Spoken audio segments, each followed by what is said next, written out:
ଭାଇର ଶତ୍ରୁ କେବେ ଭାଇ ହେଇନଥାଏ। ଭାଇର ଶତ୍ରୁ କେବଳ ସାନ ବୋହୂଟି ହେଇଥାଏ। ସାନ ବୋହୂଟି କେବଳ ତୃତୀୟ ଲୋକଙ୍କ ଦ୍ୱାରା ହିଁ ସେ ଶତ୍ରୁ ପାଲଟିଥାଏ। କାହିଁକି ନା ତୃତୀୟ ଲୋକ ଯେତେବେଳେ ସାନ ବୋହୂଟି ଆସେ ସେତିକି ବେଳେ ସେ ତାକୁ ତୃତୀୟ ଲୋକର ୱିକ୍ ପଏଣ୍ଟ ବାବଦରେ ସେ ସବୁ ଜିନିଷକୁ ତାଙ୍କୁ ଏସବୁ କୁହାଯାଏ ଯେ କି ସେ ଜାଗାରେ ଘରଟା ବିଚ୍ଛିନ୍ନ ହୁଏ।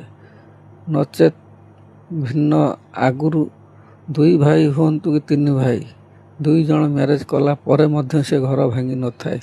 ତୃତୀୟ ଲୋକର ଶେଷ ଲୋକ ମ୍ୟାରେଜ ପରେ ହିଁ ଘର ଭାଙ୍ଗିଥାଏ। କାହିଁକି ନା ତୃତୀୟ ଲୋକଙ୍କୁ ହିଁ ତାଙ୍କ ଦ୍ୱାରା ଘରଟା ଭଙ୍ଗା ହୋଇଥାଏ। ତୃତୀୟ ଲୋକ ମୁଣ୍ଡ ପୂରେଇଲେ ଘର ନିଜ ଘର ଭଳି ହେଇନଥାଏ। କାହିଁକି ନା ତୃତୀୟ ଲୋକ ଯେଉଁଠି ମୁଣ୍ଡ ପଶିବ ସେ ଜାଗାରେ ଘର